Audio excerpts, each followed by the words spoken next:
So this week we are talking about healthy permanent solutions to weight loss. And it's based off of one of the most annoying, insidious, dumbest comments ever that somebody posted on one of my things on Facebook. So I was going through the comments and just responding and replying.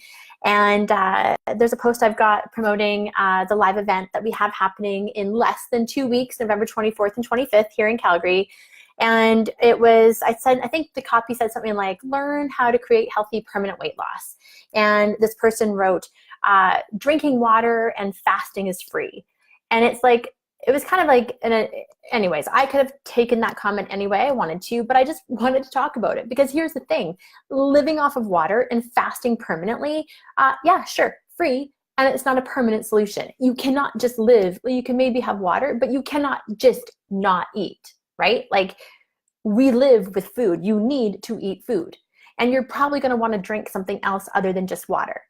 And so it's funny, I'm going through my YouTube channel and checking out comments. And what's interesting is like, there's a lot of anger. There's a lot of like angry comments, bitchy comments, rude comments, and honestly, just kind of asshole comments about, somebody was like, just stop eating food by the forkful and you'll lose weight. And it shows what there's such a misunderstanding about what weight loss really is, especially for women. If you're a man, you've got a different reason. There's different reasons for you that you're overweight and carrying extra physical weight on your body. For women, it's different. For women, often physical weight is a definite representation of unprocessed emotional weight, right? Or it could be an indicator of how you treat yourself when life gets hard, or how you react to stressful things in your life, or maybe it's just coping mechanisms that you've established either when you were little or in university, and you've kept them for way too long. And the coping mechanisms like when life is hard, you overeat or you overdrink. And so at the end of the day, when we're talking about what healthy permanent weight loss is, there's two parts that are at play in this, you guys. It's the science of fat metabolism, and then there's the psychology of behavior change. And you can focus on the food and exercise until you are blue in the face. And there's many people who do. There's a ton of coaches out there who that's all they talk about. But if you're in your late 30s, 40s, 50s, 60s, beyond, chances are you've been carrying extra weight for a while. You've probably tried a whole ton of dieting techniques that have taken you onto some sort of yo-yo train, and you're done with it.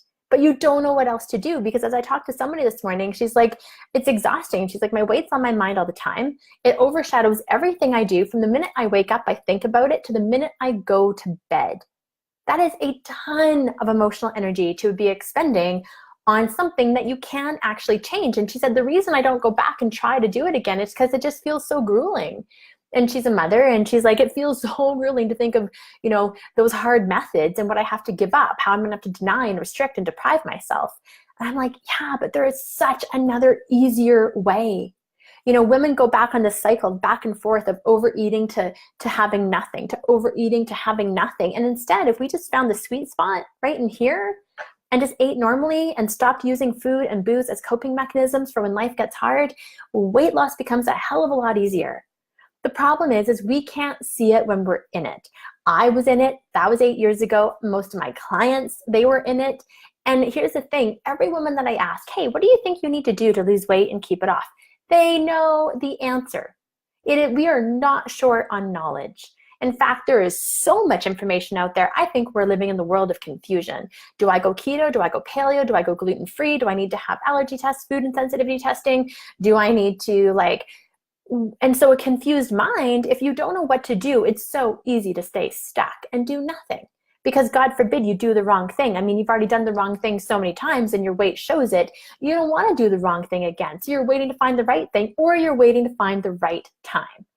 So I get it. It's November 12th. We're moving into Thanksgiving if you're in the States, and then we're moving into the holiday season pretty much everywhere in December. And so now a lot of people are like, oh, well, I don't want to even think about starting to lose weight now or think about weight loss now because, it's going to be a really busy time of year. And I want to have fun at like the Christmas parties and cocktail parties and all the things I'm going to. And I'm like, there's no better time to start to lose weight or to think about what healthy weight loss looks like than right now, because hey, guess what? This time of year is going to happen year after year after year. And if you let it be the reason that that's your excuse, well, then you're never going to get there, right? You're always going to have a justifiable excuse for not starting.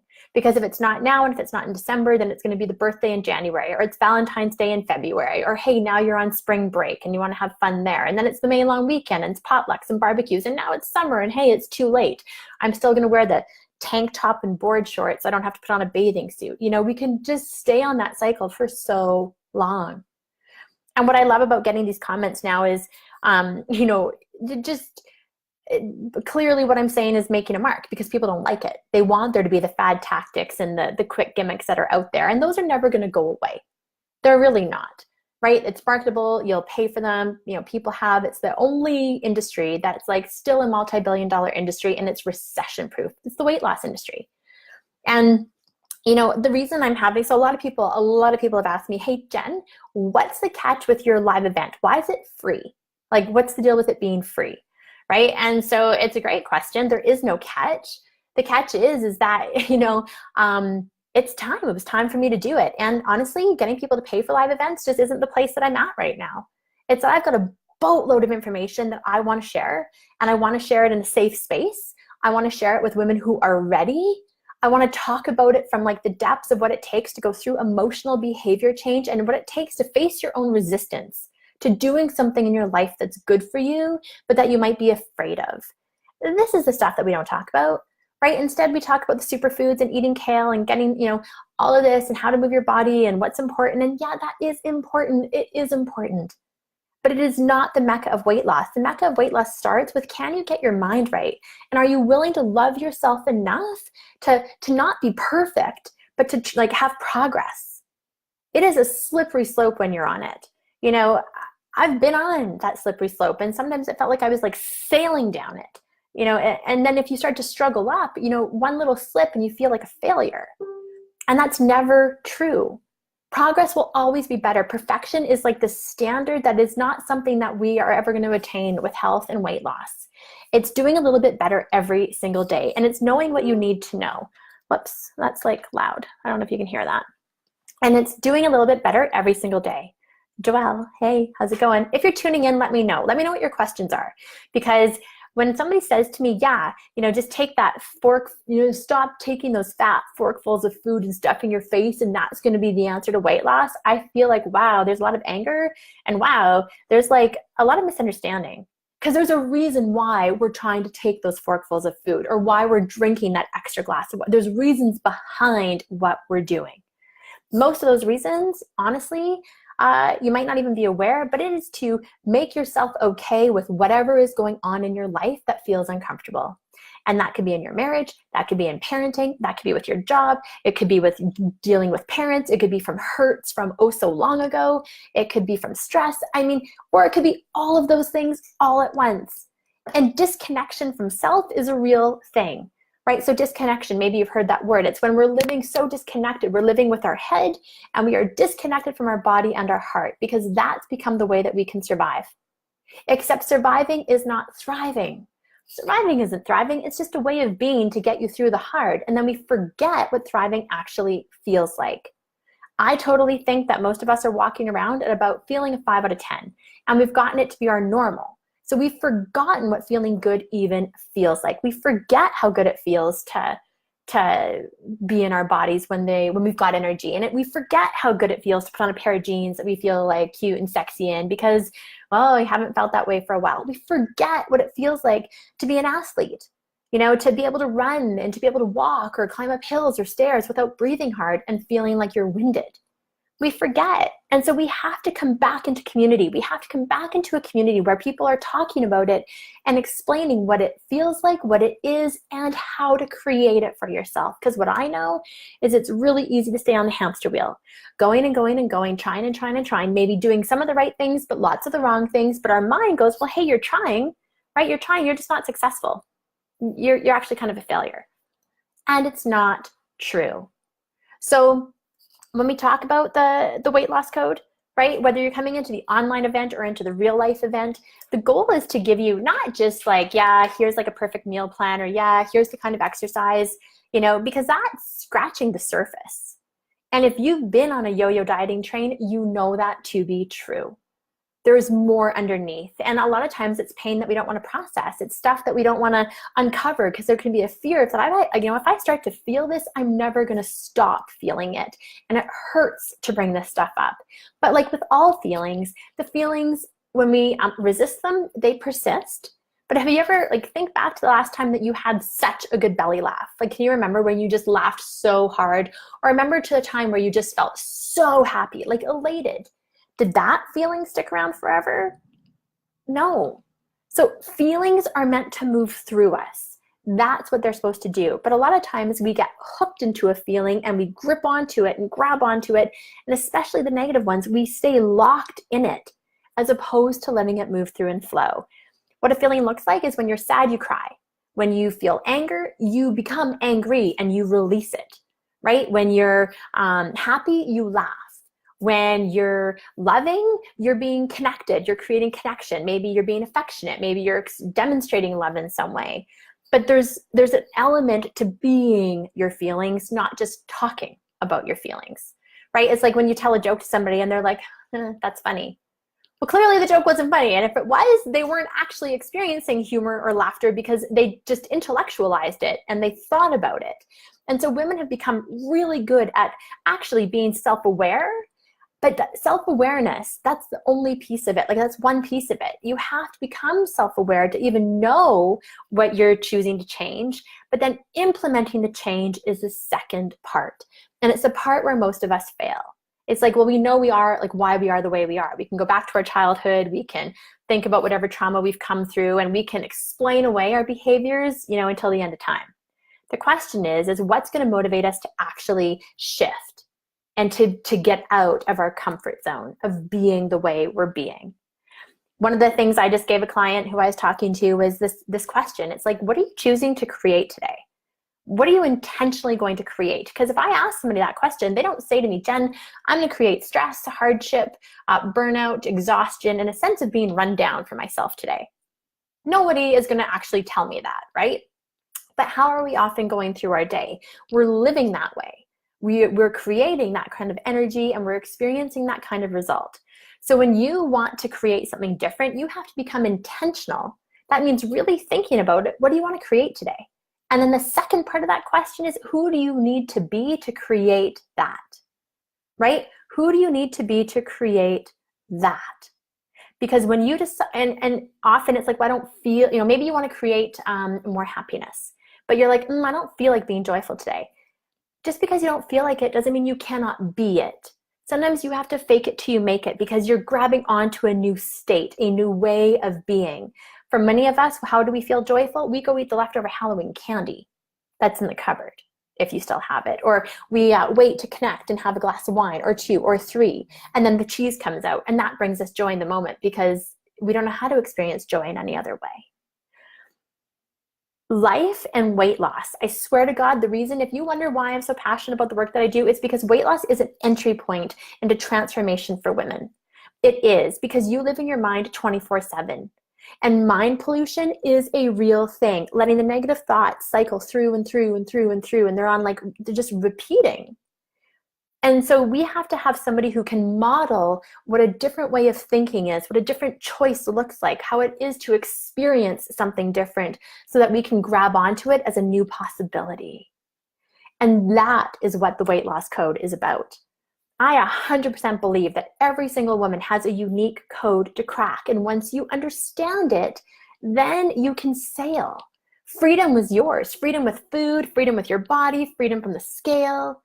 Right? You can be at peace and happy with how you look, how you feel, the energy you've got, how you're going to choose to relate to the world, because all of a sudden you're more happy in your forever home, your body. This is your forever home. And it's the one thing that we seem to self-abuse more than anything else. That, along with our thoughts and our mind. And so they do go hand in hand. And so if you're in Calgary and you've been somebody who's been on that yo-yo train, or you're terrified because the holidays are coming, join me. Join me for 2 days and come and learn. There's literally no strings attached, right? It is me being able to share my knowledge, my expertise, my stories, and to get laser coaching in the moment on what might be blocking you, stopping you, sabotaging you. What a great gift to give yourself at the end of 2018. And all it means is that you find yourself worth the time to attend. Because of course there's going to be a lot of things competing with it, right? Kids activities, Christmas shopping, probably a cocktail party or some sort of craft fair that you might want to go check out. And so I understand there's a trade-off. But there's a trade-off with everything that we do. There's a trade-off to the wine we drink at night and the way we feel the next day. There's a trade-off to the foods we eat during the week and to the scale weight next week, right? There's always going to be an energy exchange. This is an energy exchange for good. I will put the link to how you register so that you can grab your ticket so we can plan for you. And then you'll just expect a call from my team so we can confirm that you want to come. And more than anything, what I want to know is, what do you want to know? What are your questions? Because, it's finally taken me some time to be able to declare that I got a shit ton of knowledge and experience. And I am working on bettering myself and my skill set every single day to support you so that you can get exactly the kind of peace and joy and love and happiness and sense of feel good in your own body. Because you know what? That's going to impact not just your life, but then your kids and your relationship and your friendships and your community and your career. And there's just such a rippling effect outward as you go through this change. Choosing to love and nourish yourself in all ways, it will be one of the most radical things you can do for the good. And by nourish, I don't just mean the food you eat. I mean physically, emotionally, mentally, sexually, spiritually. Where are your belief systems at in terms of what you believe you deserve and what you're willing to receive? A lot of times we will receive our pleasure through sugar or the fermented kind. And we're self-denying pleasure in so many other ways. And this is so true in your 40s and 50s, 60s too, right? We shut down. If you don't think that that's linked to sugar cravings, well, then you need to come to the event and I will show you how there's a direct connection. So Paula, hi, this. And so that's the thing, there's people out there, it's easy to comment on things. I was just saying, Paula, there's some real asshole comments coming through on all the different posts that I've got coming up right now, which I love because it lets me see, the mindset and the negativity that, that exists out there. But it also lets me go, wow, there's a lot of people who don't understand. There is so much more that's underneath an unhealthy body and the unhealthy choices that we make sometimes. And sometimes when you're in it, you can't see it. Sometimes you just have to have that external message or that external knowledge or that external person in your world help you shine the light. And so whether you're coming into the Weight Loss Code Masterclass series or you are actually going to be able to take the time and join me live in person, there's an option to come out for dinner on Saturday night as well. So we can dive in a little deeper. It'll still be fun. It won't be all heady. Then you should. I'm just going to share a client that I just spoke to. One of the things, she's going through something challenging right now. And she was kind of thinking that she'll arrive. She'll arrive to this place in life where she's going to be able to be this peaceful, transformed, harmonious, generous, version of her all the time. And I'm like, oh, I'm still waiting for that. We live with the worst parts of ourselves all the time. They don't necessarily go away. We just learn how to manage ourselves better. We learn how to change the conversation in our head so that we're stronger and more resilient, and that mind pollution doesn't happen to the extent that it might be happening right now. So I think that that's kind of freeing. It keeps you from that level of expectation and perfection, because perfect, what the fuck is that? Perfect does not exist. It just doesn't. Not in this day and age, right? There's getting better all the time, and there's learning, and there is so much learning in the setback and failure. So that's it for now. My name's Jen Powder. Join me, this week, especially if you have questions. Especially, I'll be sharing a ton about what I'm teaching at the event so that you get a sense of it. And reach out if you have any questions or if there's a way I can support you in any way. All right, bye for now.